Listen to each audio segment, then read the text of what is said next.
Parents. Demand I give my house to my brother. I'm a single man in my early 30s. I've got a brother who's 29, and he's already got 4 kids now. He had his first at 22, and the second followed a year later. Then the third 2 years after that, and the fourth is the most recently born a couple months ago. His wife, my SIL, and I do not get along, as she always likes to try and get a rise out of me by acting superior. Then turns into an extreme self-victimizing drama queen if I retaliated against her in any way. She can cry in an instant, and can put on an extremely convincing show to get sympathy from just about anyone. My parents and brother absolutely adore her, even though they know exactly how she really is, and just don't care. She's very good looking, I'll give her that, but she's so awful that I could never be attracted to her. She also refuses to get any sort of job, even though she has a college degree, and my mother willingly helps with the kids all day. So their finances are entirely dependent on my brother. This also means they can't afford to live anywhere but my parents' house. And privacy is a bit of an issue with all of them under one roof in a 3-bedroom house that was built in the 60s. Growing up, my younger brother was also the obvious favorite. We're 3 years apart in age, but he developed a superiority complex because I was badly punished if I retaliated against his antics in any way back then.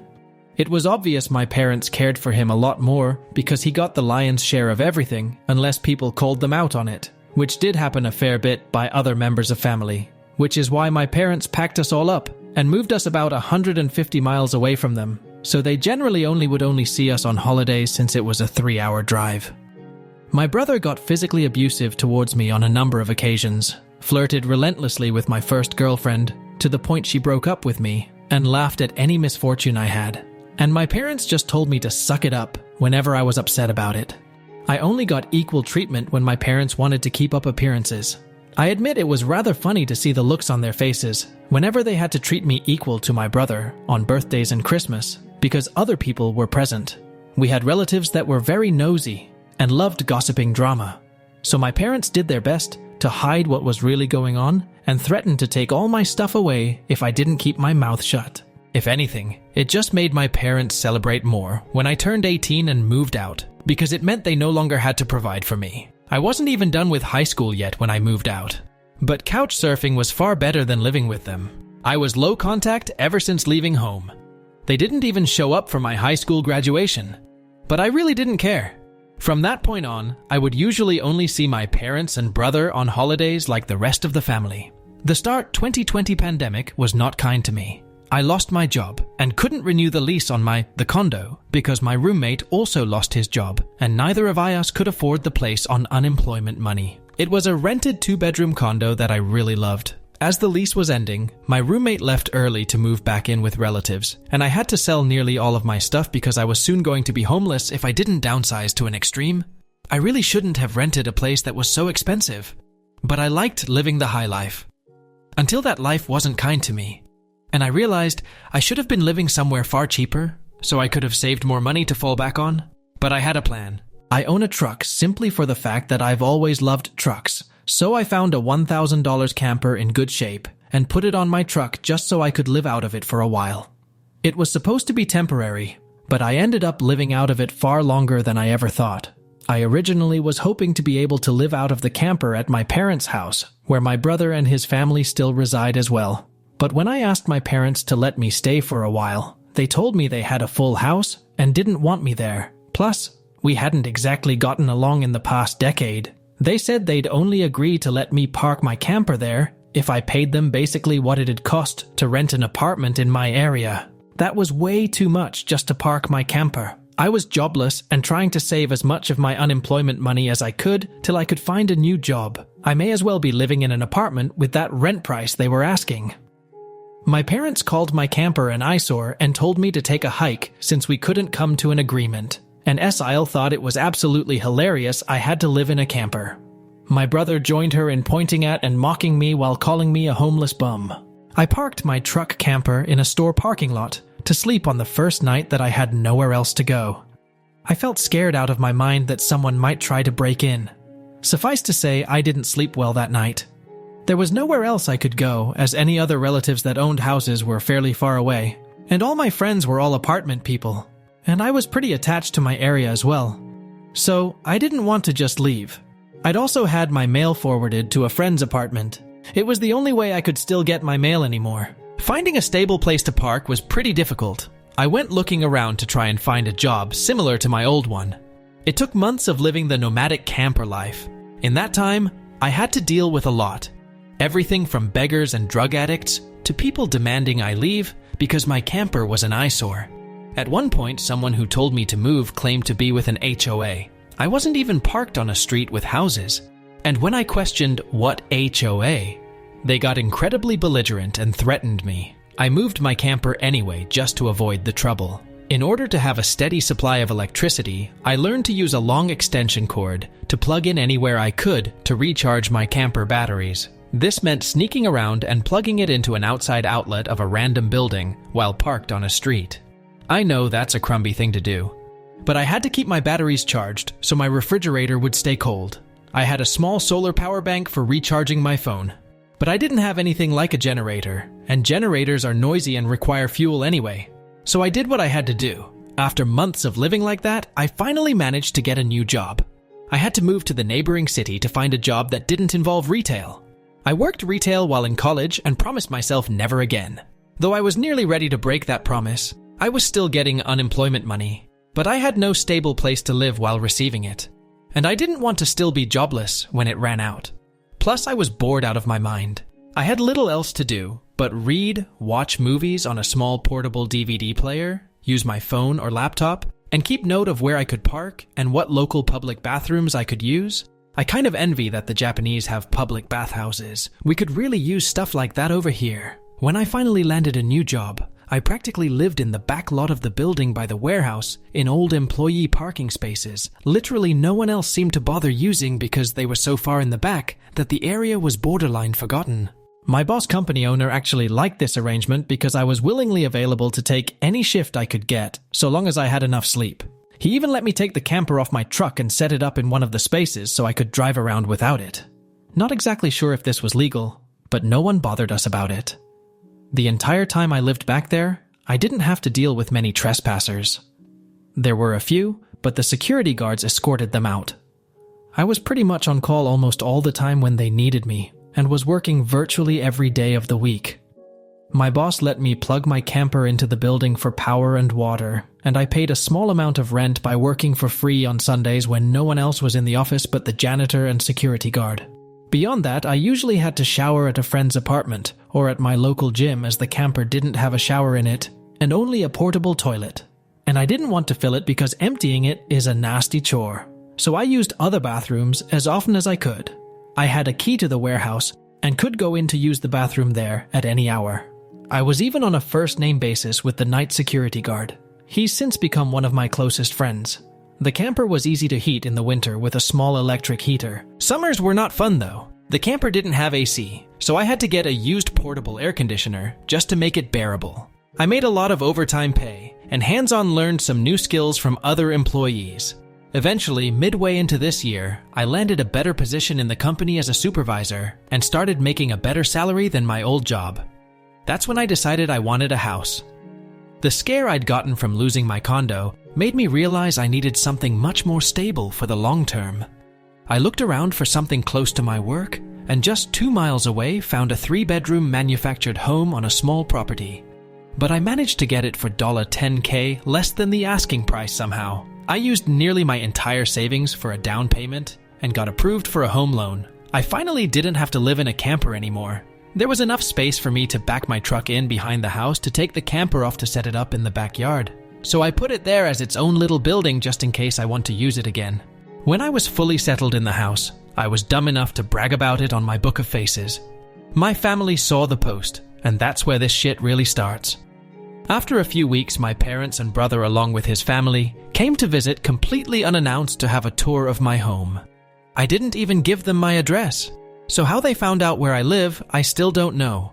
None of my friends have fessed up, and no prior family members visited me before that. So I wonder if they stalked me at work and followed me home or something. It really wouldn't surprise me.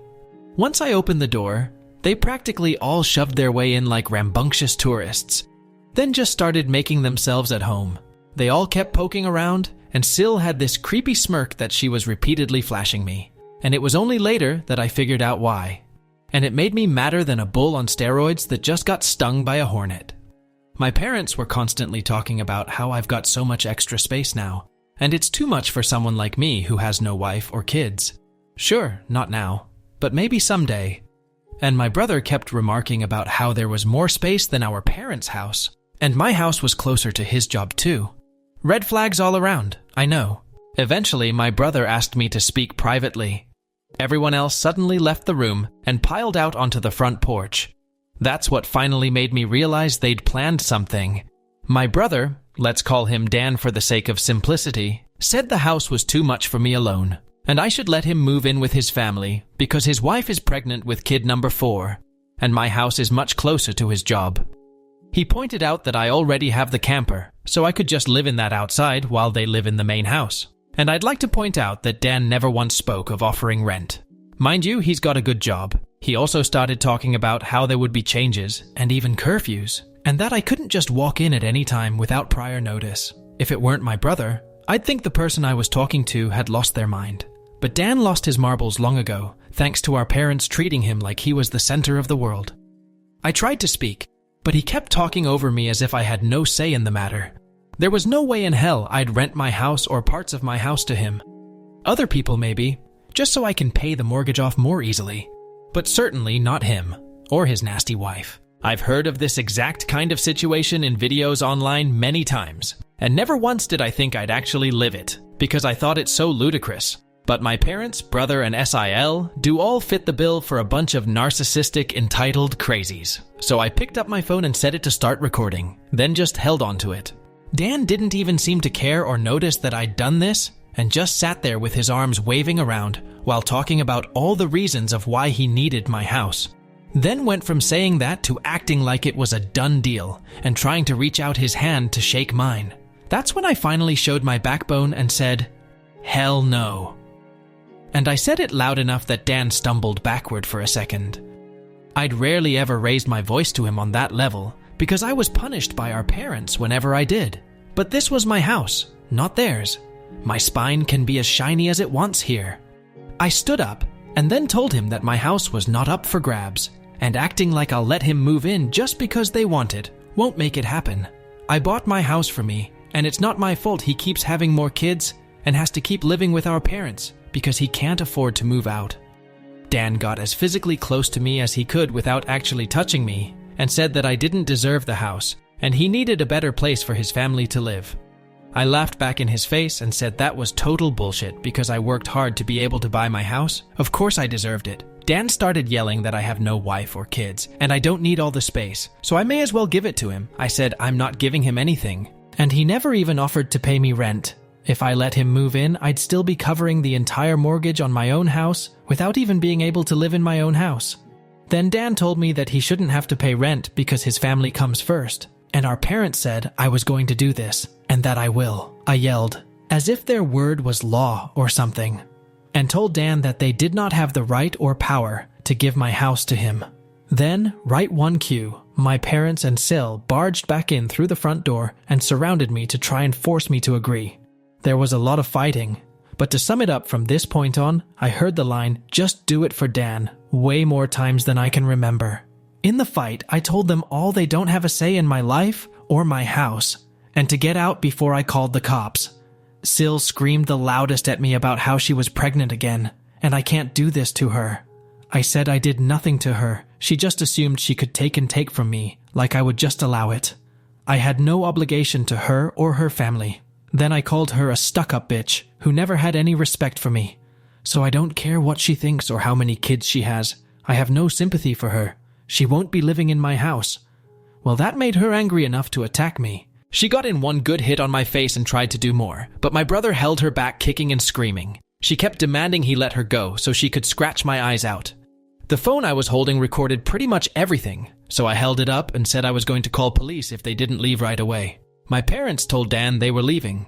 Then my mother said that I had a week to come to my senses. I told her I won't be, and to not come back. Then I told Sil that my phone recorded everything, and if she tries anything, I'll press charges for assault.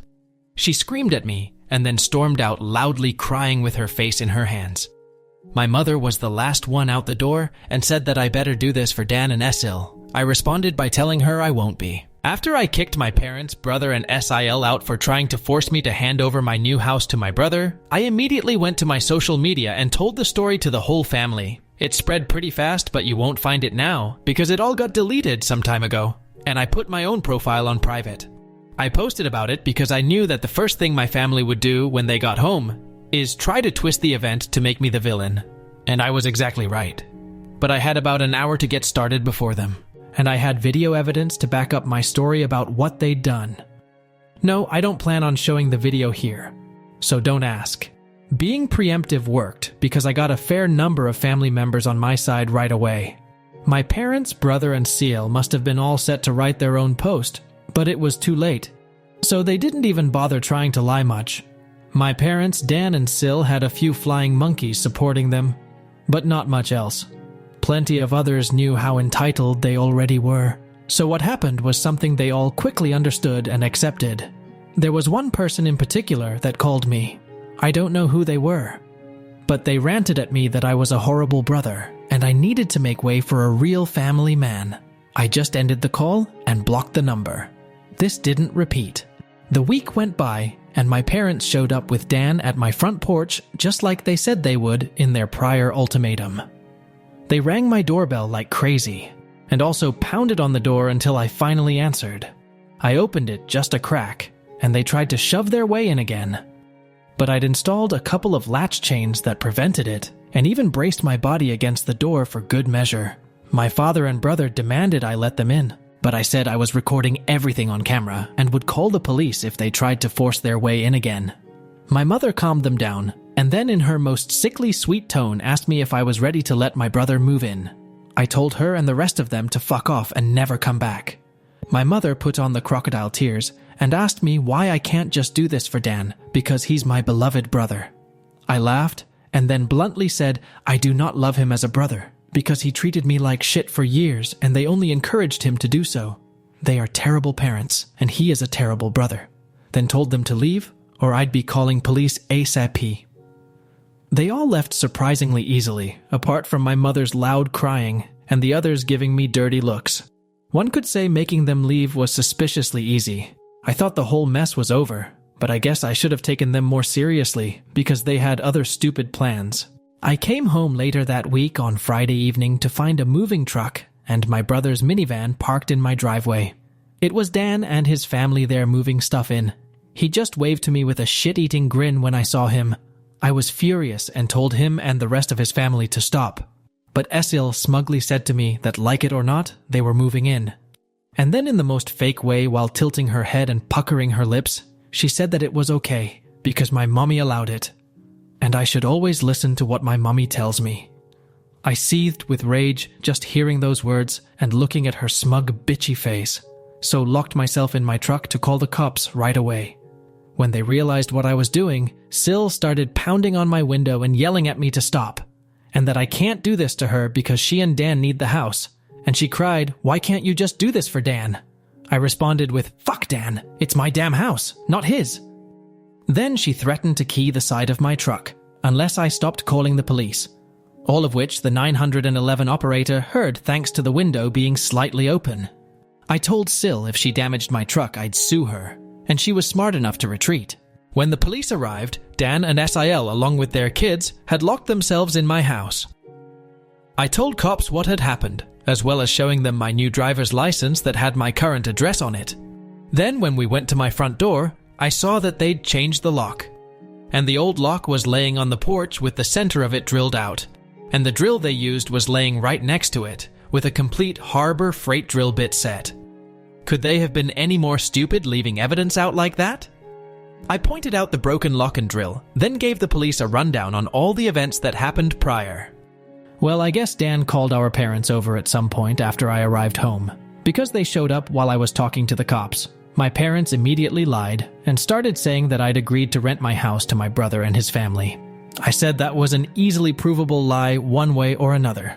So Dan and Sil finally came out of my house with some papers in hand. They both looked super smug, like they'd somehow outsmarted me. They'd actually drawn up and printed out a fake rental agreement, but my signature was not on it. There was one, but it looked nothing like my handwriting. I don't think any of them have ever actually seen my signature, so that was incredibly stupid on their part. I told my parents and Dan that was stupidly blatant fraud, and if the cops investigated, they'd easily figure that out, and I don't think going to jail and court would do them any good. It could even make Dan lose his job, which is his only means of providing for his family. I also said I would get a lawyer and sue for damages if anything of mine was lost, stolen, or broken. And I'd call CPS too for good measure. Dan went white and looked really scared when I said all that, but my mother got between us and doubled down about how I should just do this for Dan and live in the damn camper so they can finally have a family home to themselves. I yelled at her that if she thought it was such a good idea, she could do it for Dan herself and let Dan have her house to himself instead. The cops separated my mother from me, and I said I wanted them all out right now, or I'll press charges. I stated in a shout about how they drilled out my front door lock to break in. The lease papers were obvious fakes. They badly forged my signature, and I have recorded video of a CL attacking me. Those are felonies I could fuck over their lives with if I wanted, and if they didn't leave, that's exactly what I'd do. The only reason I hadn't already was for the sake of Dan's kids, so they have one chance to get the fuck out. The moment my parents heard that, I think it finally clicked that they could not force me to do it for Dan. My mother surrendered and said she'd put an end to this. Then she went over to Sil and spoke with her quietly for a minute while my father spoke to Dan. Sil instantly started loudly crying and ripping up the fake rental papers into tiny bits and tossing them like confetti, only to have an officer tell them to pick up the bits of paper or he'd cite them for littering. Both of the cops at this point had the "I don't get paid enough for this" looks on their faces. Dan had to start telling his kids to load their stuff back into the moving truck. The kids were all crying, and the eldest was sobbing that he won't get his own room now.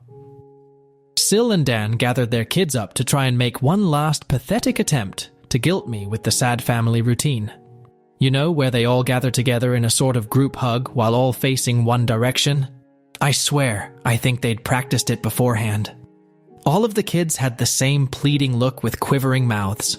Sil kept rubbing her pregnant belly and tilting her head to look like a sad puppy, and my brother just made the saddest face he possibly could and said, "Please don't do this, we need to be able to live here." But I didn't falter and told them to keep packing. All the kids and Sil turned the crying up to 11, and Dan yelled at me, "Are you satisfied with yourself? You've denied us a home because you're too selfish to share and help out family?" I ended up laughing like a maniac and retorting that what he was trying to do was taking, not sharing. And no amount of crying will make me let his family move in because he's no brother of mine anymore. He's just an entitled prick who thinks he can take whatever he wants from me, like when we were kids.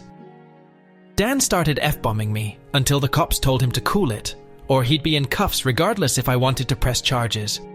He sucked in his lips and looked a mix of afraid and supremely pissed off. I asked the cops if they could stick around until my parents, brother, and Sil had all left, and they said they had no intention of going anywhere until this had been resolved. In fact, in the next few minutes, 2 cops became 4 as more drove in for whatever reason. That gave my parents some extra incentive to get moving. I made Dan give me the keys to the new lock he'd put on my front door. Though I got another lock the next day anyway because I didn't know if he had copies of the keys or not, he was really reluctant to hand them over. Then, instead of handing them to me, he actually threw them down the street and into a storm drain while saying to go get them myself. But one of the cops scolded him for that and made him go get them. He had to pull the grate off just to get at them, and he got pretty dirty in the process. When he got the keys back, he just grumbled, then slammed them down into my hand. I then told them all to leave and never come back. My mother said I'd be disowned for this, as if that were some kind of threat to me, and I voiced that to them.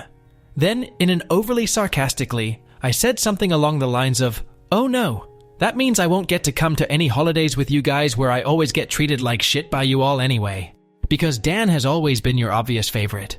You treated all me so badly when I was growing up that if Dan ever needs an organ donor, I wouldn't give him anything. So, do like you always told me to do when I was mistreated by all of you, and suck it up." My parents were floored after I said all of that, and the quartet of cops were looking pretty judgmental at them as well. I tell you, if you want to put nasty parents like mine on the spot, confront them in front of cops. because they'll likely not try anything really stupid then. My mother just started crying and walking away. My father just stood there looking like he wanted to hit me. And Dan just held his kids in defeat. Oh, and Sil was off having a tantrum in my front lawn. Soon enough, they all formed a line handing out boxes and got their stuff out of my house. Nothing had been unpacked yet, so it all was taken out pretty quickly. But while doing it, my mother kept saying it wasn't too late, and I could still do it for Dan several times. Each time trying to bargain more and more to try to make me change my mind. She said that Dan could pay me rent if I let them stay. And when that didn't work, she said I could move back in with them to let Dan rent my house so I wouldn't have to share the building. I told her to shut up and keep packing boxes because I don't want Dan or his family around. I don't want his money, and I certainly don't want to live with him or my parents ever again after the way they treated me when I was a kid. Making a deal with my parents would be like making a deal with the devil to me.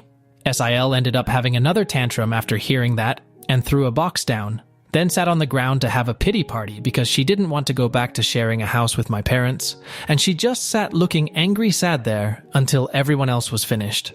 She didn't even want to get up when it was time to leave. They finally got everything out of the house and into the truck. So before they left, I laid into my parents one last time about all of the shit they put me through growing up. And with 4 cops being right there, they couldn't do much other than stand there and take it for once. I called them out on so many things that happened, and even pointed out how they couldn't just do something nice for me, like letting me stay over with my camper when I was homeless and trying to get back on my feet. How they let Dan and SIL ridicule me and call me a bum. Well, who's the bum now? They wanted to kick me out of my own house so Dan could stay in it free of charge. Yet when I needed a place to go, they wanted to gouge me for more than I could afford just to park my camper when they knew I was out of the job. There were more extremely judgmental stares from the cops when I said all of that. So I put my parents on the spot one more time and asked them what I ever did, other than being born to deserve being treated so badly. Because when I finally have a bit of success in life, they want to snatch it away from me for their favorite child, since they'd rather I give everything to Dan and have nothing for myself. I bought my house using the money that I earned. I owed them nothing, and I won't be asking anything from them ever again. Because clearly, I will never be anything more than a doormat or a cash cow in their eyes. I got no answers from them. They just stood there looking like fish out of water. So I continued ranting and asked them what in God's name made them think they were such good parents after all of that. My father was beet red, but more from embarrassment than anger this time. And my mother was crying that she was a horrible person. I bluntly agreed that she is a horrible person. They all are, and I bet they'll go to hell for it too. They were shitty people, and they all knew it. But if I'd called them out on all this stuff in private, instead of in public, they'd just get mad at me and still act like I'm in the wrong. They'd just kept up the denial for so long that it became a part of who they are. My mother buried her face in my father's jacket to cry, and my father looked more defeated than I've ever seen him. Dan and his family avoided me entirely as they finished putting everything back in the moving truck. I made sure nothing of mine was stolen. Not that I'd had a chance to get much furniture yet. I was lucky to even have a couch at that time. They all got back in their vehicles, and Ciel just stood staring at me with malice until my brother finally got her to drive the minivan home. And as soon as they were all gone, I got back online again and spilled the beans what happened. My parents were too embarrassed to even try and defend their actions this time. And while the family was somewhat split before this incident, it was now a landslide in my favor. Nearly all of the family has sided with me after this incident, and those who haven't simply aren't siding with anybody. No matter how much my parents previously tried the "we did it for Dan" line, no one listened anymore. So any remaining familial support they had is now gone. Many in the family who I expected wouldn't side with me did. That includes the former flying monkeys. So I guess they've finally had enough. Around that time, I offered to host half the family at next Christmas Eve in my new house. My parents were not invited. I wasn't blocked on my brother and Sil's profiles, surprisingly. And I saw Sil had her 4th baby in early November. They are still living with my parents. I'm pretty sure they knew I was watching, because SIL kept making passive-aggressive posts every couple of weeks or so about not having enough space while living with my parents, probably to see if she can still guilt me. And I'm sure it's driving my mother and father up the wall because they aren't getting any peace and quiet in their old age with 3 rowdy, obnoxious kids, a mentally unstable SIL, my golden child brother, and a newborn baby in the house all at once. Perhaps they could move into a camper in their own backyard and let Dan take over their house completely. They might get some peace then. Yeah, they could do that for Dan. There was supposed to be more. But this post got way too long, so I'll be posting a part 3 later. I'm still in financial recovery from buying a house last year, and as far as I know, good cameras need a decent computer to record to. And I don't have anything more than a 3-year-old laptop that runs Windows 10. Yes, I am aware of doorbell cams. That will be the first kind I get. For those who kept saying that I should have just gotten my brother and Sil arrested, the only reason I didn't was because they are parents. Their kids need them. And if Dan was arrested, he'd likely lose his job. And without that, his family has no money. And SIL has an only months-old baby right now. Neither of them need to end up in jail. But you don't need jail for revenge. Police can help, yes. But I got payback without filing a police report. Would I be this merciful again?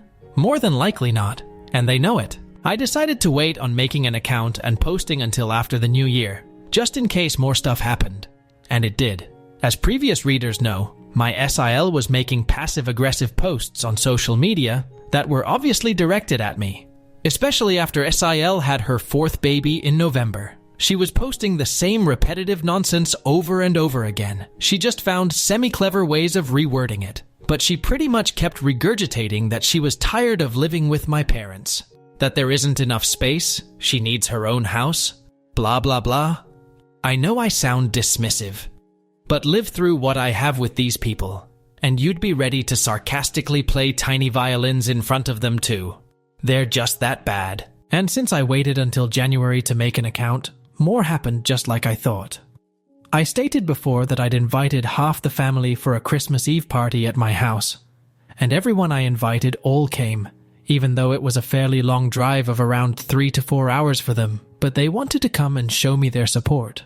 I was praised by them a lot for how hard I'd worked to get a house on my own, and that they were sorry for everything I'd went through. I was asked why I didn't just take my camper and drive the 3 hours back to them, instead of living pretty much homeless for so long. And I had to sheepishly admit that I was very attached to living around here, and I had my best employment opportunities in this area. My hometown doesn't have a lot of great job opportunities in my field, if any at all, and I wanted to make my own way as much as I could. An answer they overall accepted. We moved on to having a rather nice party, the best I'd been in years. Some relatives even brought CDs of great Christmas albums. And I have to say, the one my uncle brought of Ray Charles was my favorite. He sings Christmas songs like no one else I've heard. It was a grand and happy time. I felt like for once I could just forget my past issues and enjoy the moment.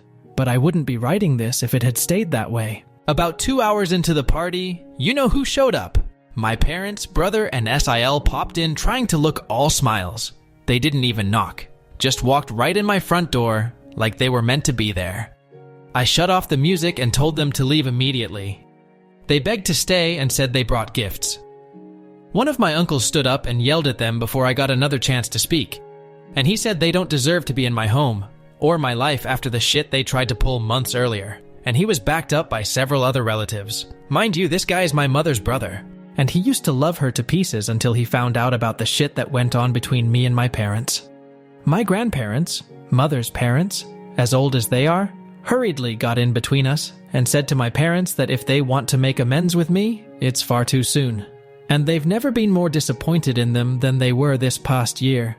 They'd hidden their favoritism for my brother from prying eyes for a long time. But no one was fooled anymore, and they needed to make a serious effort to try and actually treat me like a son if they ever wanted to be in my life again. Then they turned to Dan and Sil and said they've seen the repetitive nonsense Esil keeps posting about. They're tired of it, and to just let it go already. My house will not become their new home. Esil went back to her old standard of crying and had a pity party about how she should be the one living here, and not me. She plopped down in a chair to have a tantrum and say it wasn't fair I got this house to myself when I have no family of my own, and she has 4 kids that need more space. And she just wanted a better place to live in and feel like a real mom. It was petty of me, but I loudly pointed out that she sucks as a mother because she lets my mother do most of the parenting while she sits on her butt all day drinking, playing on her phone, or going out and spending all of Dan's money. And she has the nerve to complain about it. I even joked that I'm surprised her baby doesn't get drunk from her breast milk since she drinks so much booze, which I admit went a bit too far as I got some stares. And Sil demanded to know if I was calling her a bad mom. I said the evidence speaks for itself, and if she wanted to be able to afford to move out of my parents' house someday, then she needs to put her college degree to some use, get a job, and learn to save money.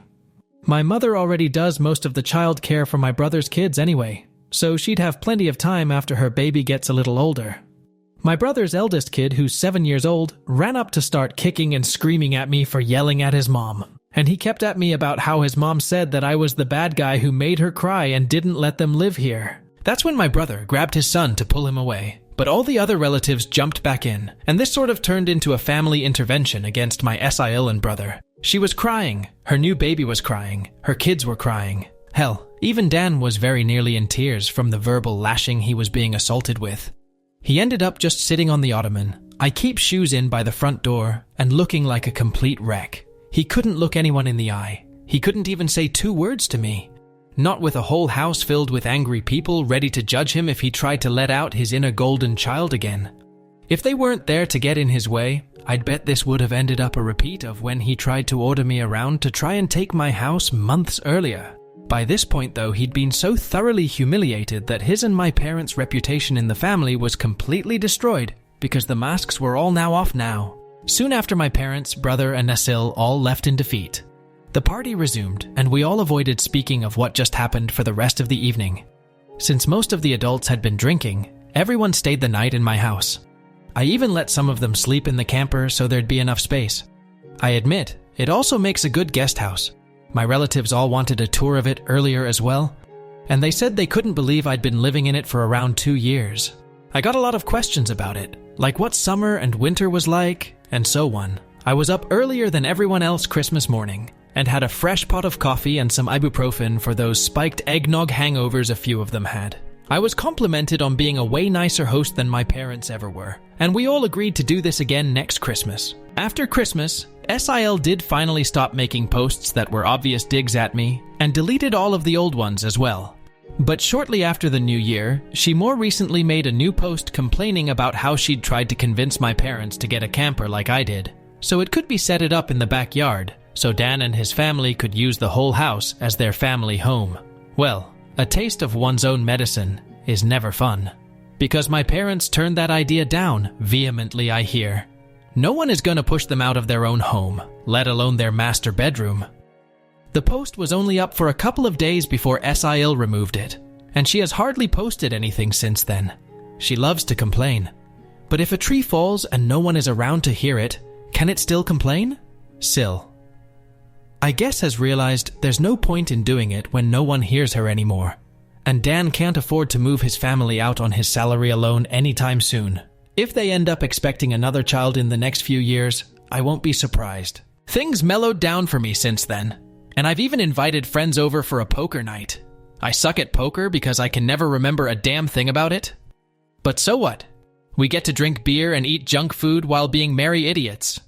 We all loaded up on Whoppers from Burger King, and just had it the best way 4 grown men can when they just want to have a good, unadulterated time and get piss drunk. I think maybe around summer, I'll look into possibly dating someone. I'm not exactly getting younger here. Fingers crossed that goes well.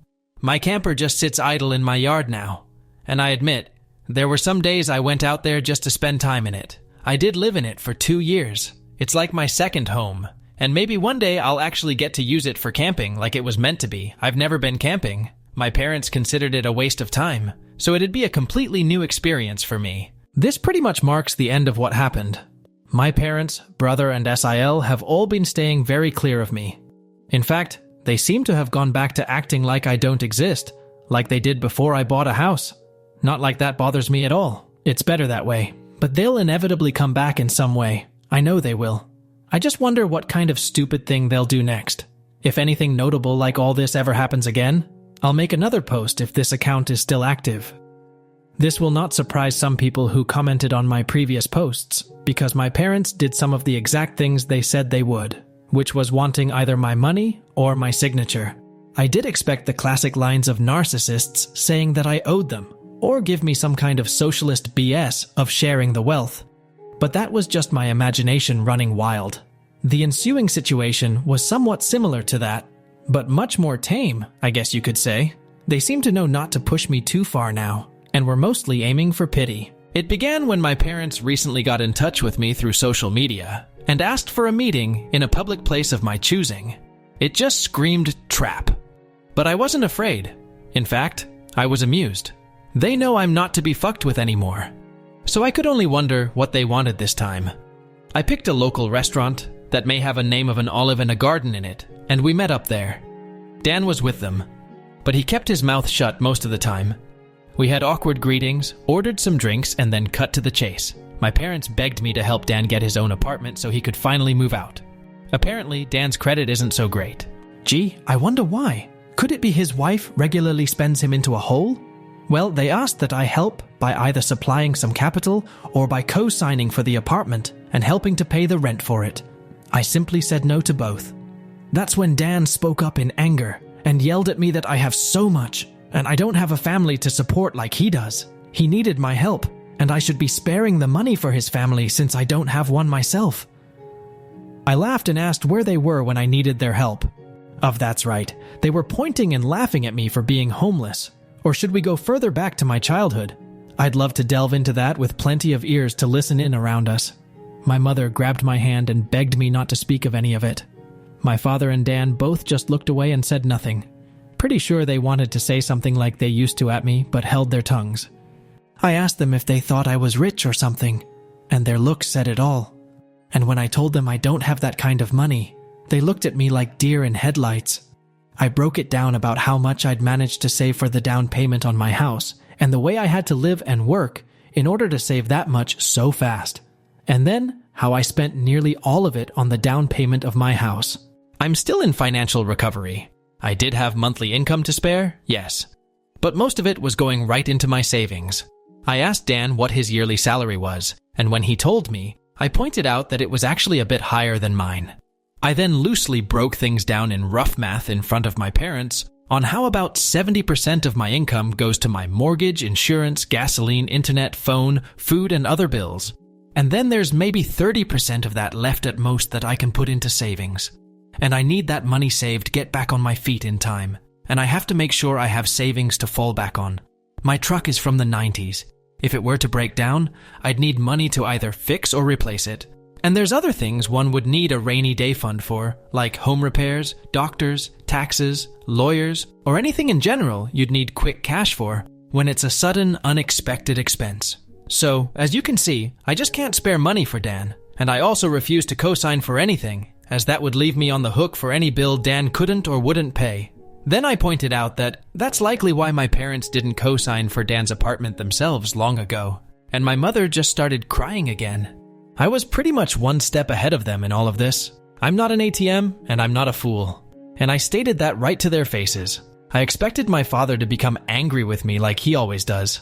But this time he just, didn't. I've known this man to explode on me for the slightest provocation of not enabling my brother all of my life. But this time he just didn't do that. There wasn't even a sneer on his face. The only way I could describe the look he had was regret and defeat. Maybe regret for being a shitty parent, or maybe regret because he can't bully me around anymore. Who knows?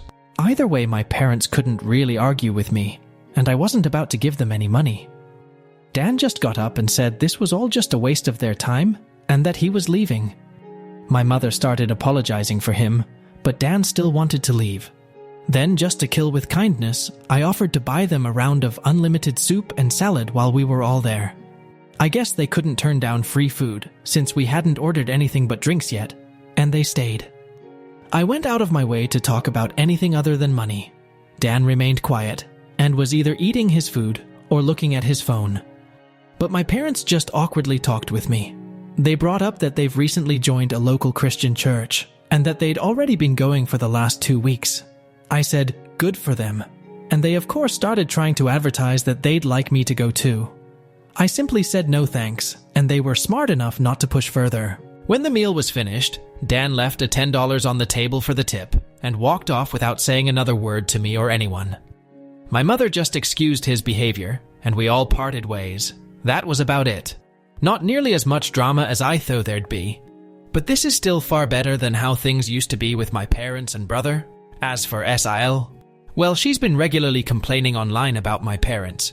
She really doesn't seem to like the fact that she's not queen bee of their house, and I think her toxic is finally getting to them. Why else would they be so desperate to come crawling back to me? SIL actually wants my parents to move into a camper, like I had to do, in order to make space in the house. And she's being told no. Every time. She does seem to have a following of Karen-minded people like her, though. Because here and there I get messaged by someone I don't know that are intent on raging at me for not giving up my house for SIL. I don't bother to argue with these people anymore. I just block and move on. Though there was one persistent troll who had my phone number, and they call from a different number every time. Yes, it seems to be the same person who called me to say, I need to make way for a real family man like Dan. But I could care less. The calls, though, seem to have slowed down, if not maybe stopped. Because I made it clear to that person that they were only amusing me by keeping this up so long. The last time they called was around the beginning of the month, and it's been silence from them since then. I did get a few cameras for my house, including a Ring doorbell in front. I didn't tell my family about the cameras just in case. But thus far, no one has attempted a break-in. I think the way I outed them all before scared them into leaving me alone, for the most part anyway. I've taken to renting out 2 of the rooms in my house, one to a close friend, the other to a friend of said close friend. Both have been fantastic tenants. They know to keep quiet and leave me alone most of the time, and even have small refrigerators they keep in their rooms so they don't need to keep any of their drinks in the main fridge. The deal I gave them on rent was too good for them to pass up. It increased my monthly income well, and even after taxes, I'm still monthly putting away some decent amounts in the bank since the rent money pays a good chunk of my monthly mortgage. You're all probably wondering how my parents, brother, and Sael took to me renting out those rooms to friends. Well, the answer is, not well. My father and Dan stayed out of it. But Sil freaked out, which made my mother come crying to me over how I could have rented those rooms to Dan and his family instead. We had a bit of an argument in which I pointed out, for one thing, they fucking broke into my house before to try and steal it. She wouldn't want to let someone who did that move in with her. Also, there wasn't enough room for me, Dan, and his entire family in my house. Not that I'd ever share a roof with them anyway. It's a 3-bedroom, and a manufactured home no less. I have the master bedroom and its adjoining bathroom. That would have left only 2 small rooms for Dan, Esiel, and 4 kids. Not to mention they'd be annoying AF to me all the time. Also, she knows very well I can't be around SIL because she intentionally antagonizes me, and they all mocked me when I was homeless before. Besides, my current tenants are both single guys in their 30s I get along with. My mother had some sobbing excuses for a while, but she finally let it go and admitted she was just desperate. Edit. Parents found out I was renting rooms out because SIL basically stalked me in some way. Then she told my parents, and then my parents contacted me, and then my mother came over to cry about it. Since then, my parents haven't bothered me once about the house, so things are good for me. My parents and Dan, not so much. It turns out, Esiel is a far worse person than even I thought. I already knew she was a gaslighting, self-victimizing drama queen, but she sank even lower, because Dan's youngest child turned out not to be his. Yeah, you all read that correctly. Esiel had an affair, which, in retrospect, isn't all that surprising, and something a few people here totally called months ago. After being caught, Esiel was ousted from the family. Dan just recently finished with his divorce, which actually went in his favor since we thankfully live in an at-fault state. Dan also sued to get his name taken off the birth certificate of the youngest child, and won. Basically, after the incident where my parents tried to force me to hand over my house, things got pretty tumultuous over at their house. SEL blamed me a lot. She was convinced somehow that I had tons of money, like I'd won the lottery or something, and that I should share the wealth. Apparently it was her idea that they come to my Christmas party, because she hoped they could all try to get on my good side. It was also her idea to make my parents and Dan try to get money from me for an apartment. So it really burst her bubble when Dan and my parents informed her of how my finances actually were. For the longest time, she had Dan and my parents fully engulfed in her toxic mindset and only fed their narcissism with her own. So her blaming me made the rest of them blame me. That is until what happened in front of the police when they tried to steal my house. That's when the downfall for Sil really started. My parents and Dan were apprehensive about coming to my Christmas party after the way I'd outed them. But Sil convinced them to just throw together a few cheap gifts from what they could get at the last minute and just show up, because he'd never throw us out once we're already there. Boy, was she wrong. She gambled on that plan, and I, with the complete blessings of everyone I'd invited, threw her and the rest of them out. Her plan, she no doubt thought, was the most clever thing ever, backfired in her face spectacularly. I guess being chewed out by family at my party not only wrecked my parents' reputation even more, it actually started a wake-up call for them to eventually not listen to Esil anymore. And as I said in my last post, my parents decided on going back to church. Perhaps because last year I'd said they'd probably go to hell for their actions. I can't say that's the real reason, but you gotta admit, it would feel kinda satisfying if that was the case. Though my parents hadn't been to church in 2 decades before going back, while I don't think it's a bad idea that they're going to church, they need to understand that going doesn't just give them a do-over for all the shit they've done in the past. But I have a little faith they're at least trying, because my parents came to my house without Dan to personally apologize to me after they'd seen an animated video of my first 3 posts. That's right, they've known about this Reddit account for a long time now. They also know everything I'm saying. Yes, they're unhappy about it, but I feel everyone here deserves an update since it's anonymous. For my parents and Dan though, watching an animated video of themselves and their own actions was a great way to make them see what kind of people they really are. And they came over to apologize to me later. I'd never seen my father apologize like that to anyone. And the man isn't a good actor, so this felt genuine. They fully acknowledged what they did to me and how there's no excuse for any of it. They even described themselves as narcissists and admitted the truth that they had wronged me very badly. Then they went on to blame Sil for a lot of things. Yeah, they kinda threw her under the bus. But it's not like she wasn't guilty of everything they said. My parents have been getting counseling for a while now too, and did offer group family counseling. But I declined, as I'm not ready for that anytime soon. Dan himself didn't apologize to me for some time, but he looked extremely remorseful anytime the past was brought up. Meanwhile, Dan and Esil's marriage absolutely fell apart. It wasn't a crumble, it was a cascade.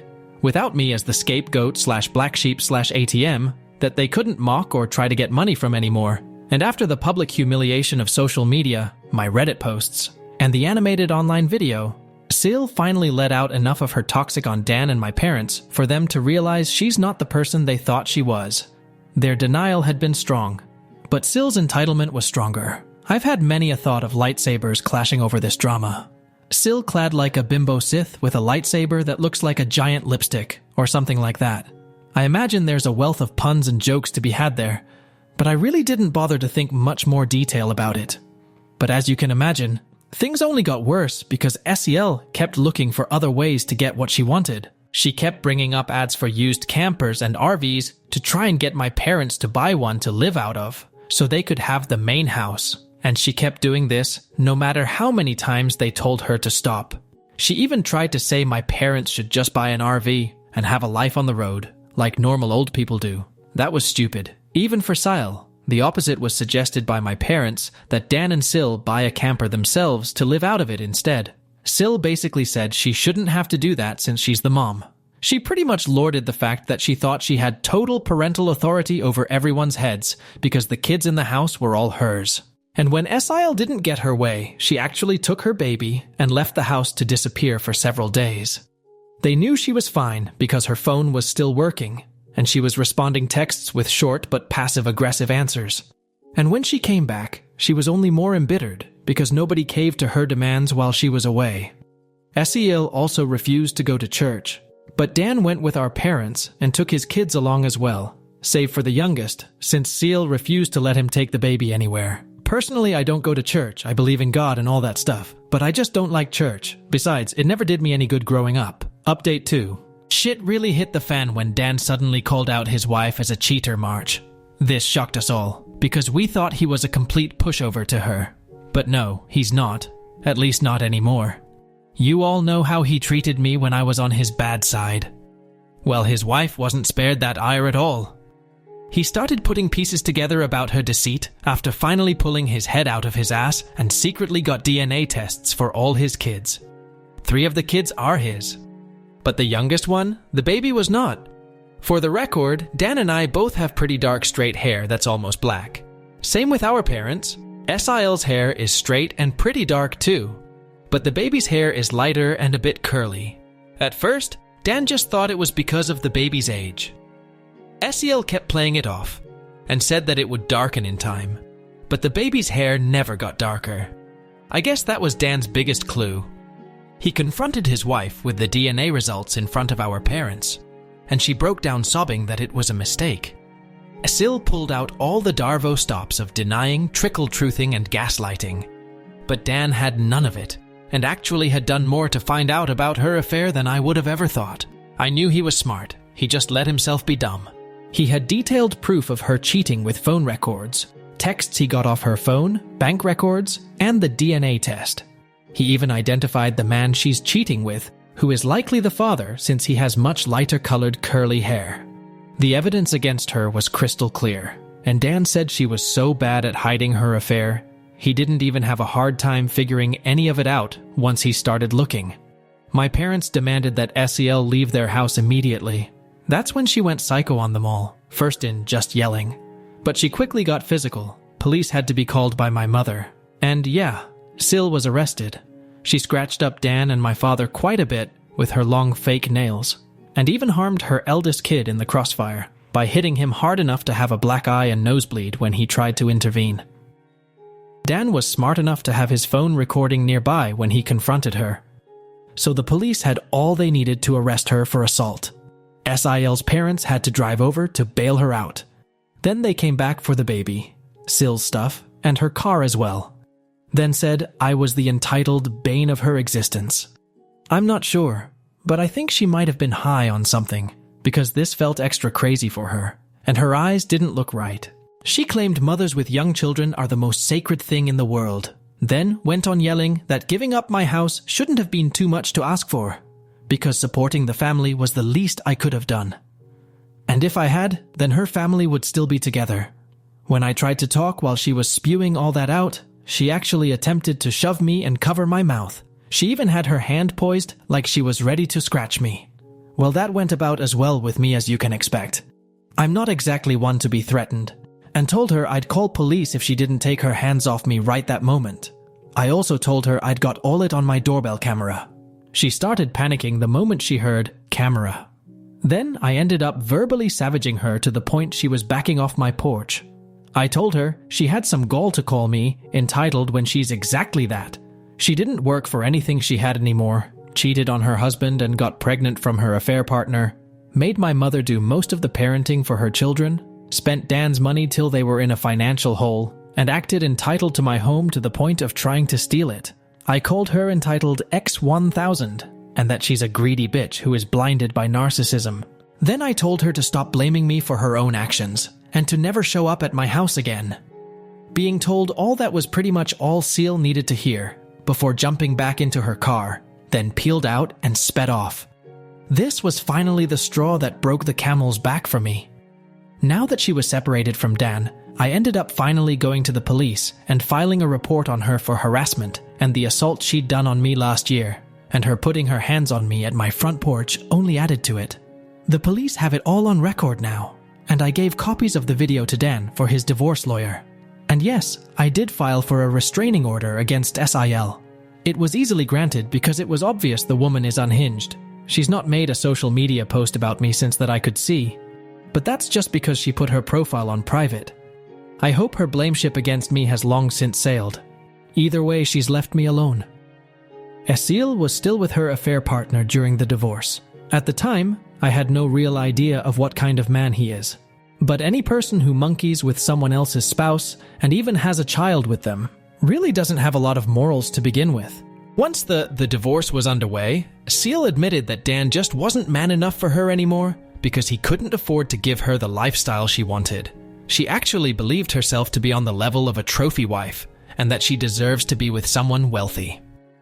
Dan said he pulled a me and maniacally laughed at her. He said she was nowhere near hot enough to be a trophy wife, along with mentioning any other faults she had. SIL ended up humiliated by this and ran off like a child. Due to having to live with her parents, SIL was forced to work in their family business because Dan wasn't giving her access to his bank accounts anymore.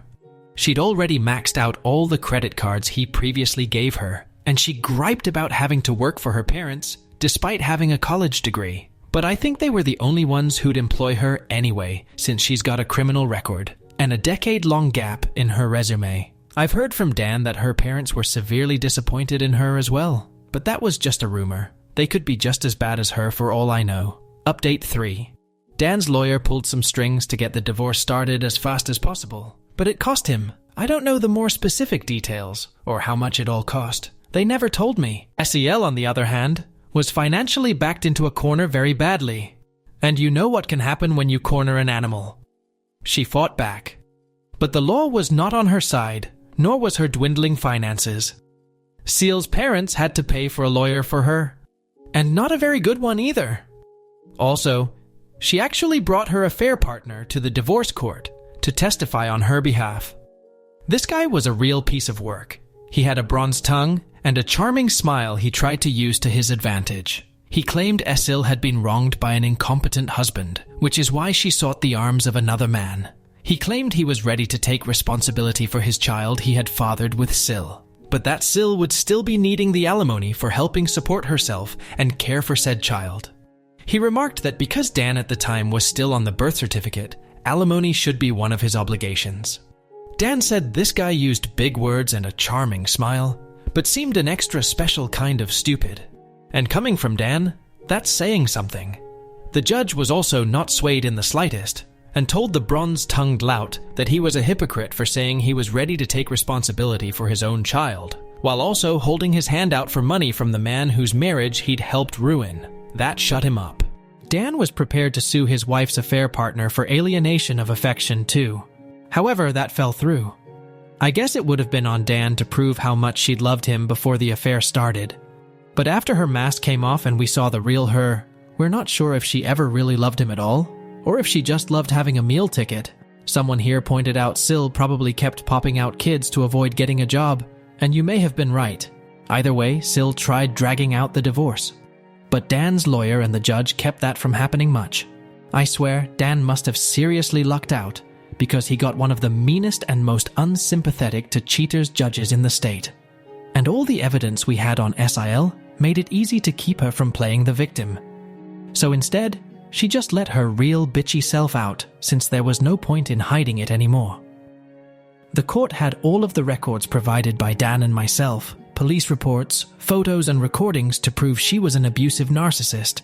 There was a mountain against SIL that she had no way to climb over or hike around. She tried standing against the mountain, but that was prime avalanche territory. In the end of the divorce, SIL struck a deal to end things quick. Dan takes 3/4 of the credit card debt, gets his name off the affair baby's birth certificate, and SIL walked away with only partial custody of her children, no alimony, but also without most of the credit debts she racked up. Her being legally employed by her parents meant she had an income of her own to fall back on to start paying off her debts. She can see her other kids almost whenever she wants and can take them on weekends, but for whatever reason has made very few attempts to even see them. She took them out to eat fast food a few times, but she never took them home with her. The kids are back in school now, so that gives her even less opportunities to see them. You'd think her parents would want to see their grandchildren, but they haven't contacted Dan about it. They barely saw Dan's children before that too. Now they may not even bother to see them at all. Do they hate kids or something? Even Dan doesn't know, but he tells me that his in-laws were always indifferent to him.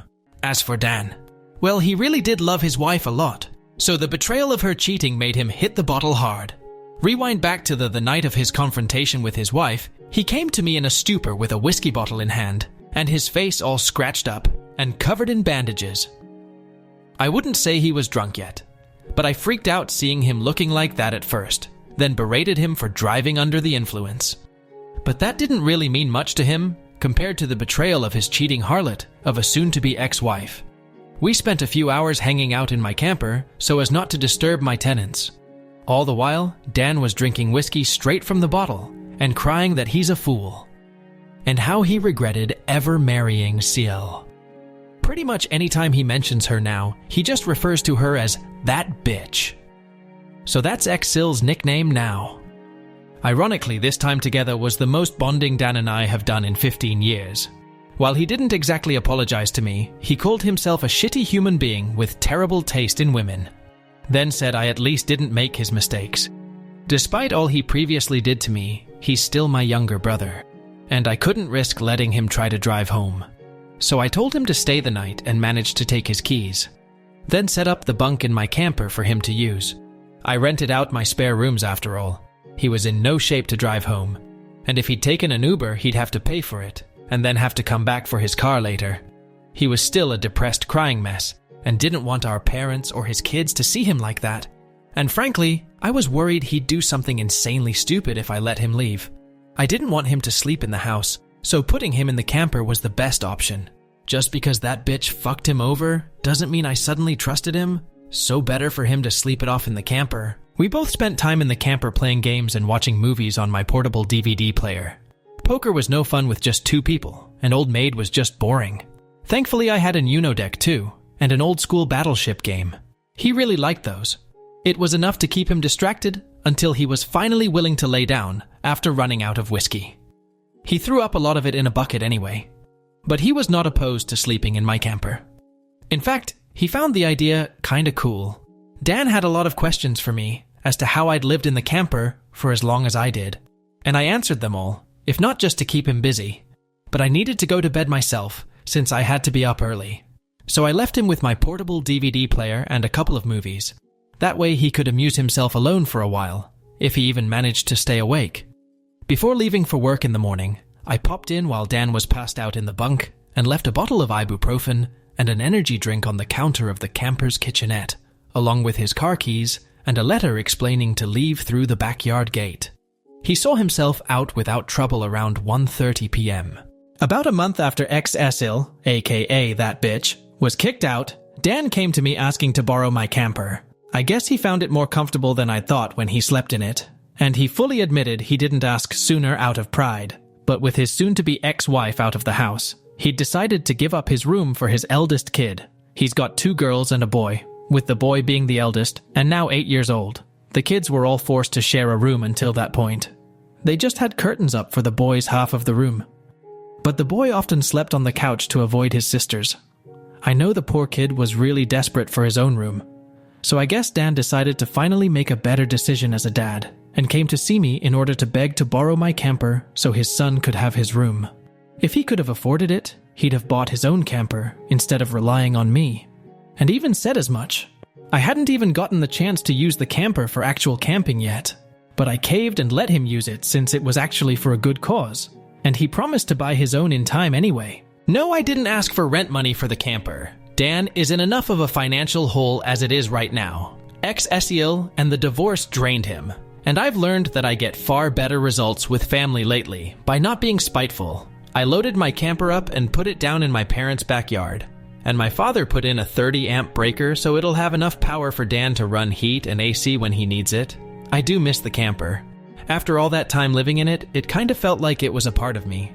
But the only reason I loaned it out was for the sake of Dan's kids. Pretty much the only reason I still do anything for my parents or Dan is for the sake of those kids, as I've bonded with them. And yes, I know I may not get the camper back for quite some time, and likely not in the kind of condition I lent it out in, but I've warned Dan and my parents that they will be financially responsible for any damage they do to the camper, as well as its upkeep for as long as they have it. I also took many time-stamped pictures and video of the camper inside and outside before lending it out, so I can prove its condition before it left. Dan even recorded a video with me agreeing to my terms, so that's as good as a contract. With the financial drain of the divorce, Dan's not going to be able to get a place of his own, for years I'll bet, though he seems to have no complaints about living in the camper at least. But I don't know if he actually likes it, or if he's just putting up a front. But I can guess it reminds him of the backyard forts we had as kids, since that's how it felt with me sometimes. Either way, he's living in it now, I did get some major props from the extended family for letting him borrow it too. I'm now referred to by a lot of them as the good brother Dan doesn't deserve. Either way, I think getting rid of Sil was a great first step in mending the family as a whole. I still have little care for my brother and parents after the way they treated me all my life, but I'm not gonna let Dan's kids suffer for it. Those kids have actually really warmed up to me. They're actually happy to see me when I come over, or when they visit me. I've even babysat a few times. Now that they don't have their mother's toxic around, they've become much nicer kids, especially to me. I'm actually getting to enjoy being an uncle now. My mother is still doing the bulk of the parenting for my nibblings, and she's been acting as nice as possible to stay on my good side. My father often looks very defeated in my presence, but otherwise he's been either stoically quiet or just generally nice to me. But he won't talk to me much, though that's leagues better than how he was before at least. I'm not letting my guard down either way. My parents do seem more happy that my ex Sil is gone, and they often say they don't know what they ever saw in her. My mother especially, because the two of them butted heads over who was mom in the house for a long time. Now for the last part. At the same time as the divorce, Dan sued to have his name removed from the birth certificate of the baby that wasn't his. That bitch didn't really want to change it, because it meant no more child support from Dan if she did. However, there was a court-ordered paternity test for the man identified as the baby's father. I was prepared to laugh in case it turned out he wasn't the father either. But he was. And Dan's lawyer had a long talk with ex-Sil's lawyer. Ex-Sil had no leg to stand on, and Dan was ready to go to bat to make her situation even worse. She didn't have the finances to fight him any longer, and agreed to changing the birth certificate. The bronze-tongued lout who'd knocked her up did man up to take financial responsibility as a parent. But he ended up not staying with SIL. He contacted Dan through his lawyer to tell him he'd broken up with that bitch, and that he wouldn't bother him again. I checked the social media of that guy after Dan linked me to it, and the lout was upset that now he's financially responsible for a child he never planned to have, and that he's too young for this. Guys, from what Dan's lawyer was able to find out, that man is just over 40. He looks younger than he is, but he's by no means a young man. Shortly after that, he put his online profile on private. Ex-Sil did the same with hers a long time prior, so I've no more information left to give. No surprise ex-Sil saw my posts. She can't contact me about them in any way but with a lawyer thanks to my restraining order against her. And she likely can't afford to get a lawyer right now anyway, since the divorce financially drained her too. So she bitched to Dan about it and demanded he tell me to delete my Reddit account. But not only has Dan read my recent posts, he no longer cares.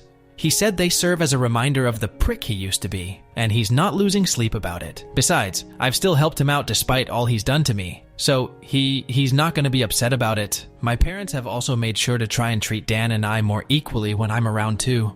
My father is still a man of few words around me though. Someone pointed out that changing now after so long of treating me as the opposite of Dan means he doesn't know how to connect with me anymore, and I think they're right. I don't mind the way he is now though. My mother has also developed a habit of saying she's sorry about every little thing in my presence. Dan told me that she and my father have been reamed a lot by extended family and their counselor, and now my mother feels like she needs to apologize for everything. This is all a stark contrast to how they used to treat me.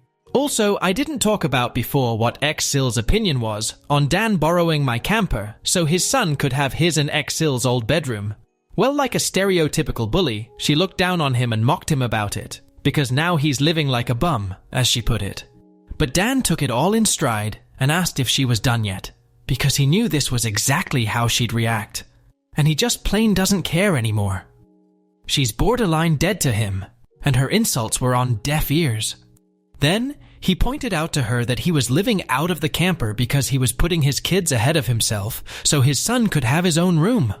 Something his ex never did, despite being their mother. She just weaponized her children and pregnancy to keep from working and to emotionally blackmail everyone. Then he asked her to remind him how that was working out for her. Mind you, this was early on in their divorce. I'm sure you can all guess her reaction.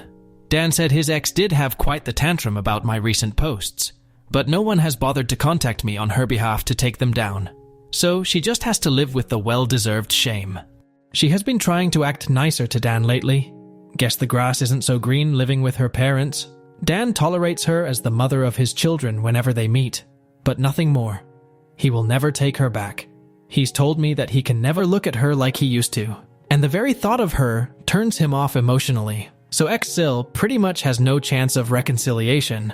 I have no new info on ex-Sil's affair partner. His social media is still locked down, same with ex-Sil's, and it's likely to remain that way as long as I have a chance of reading them.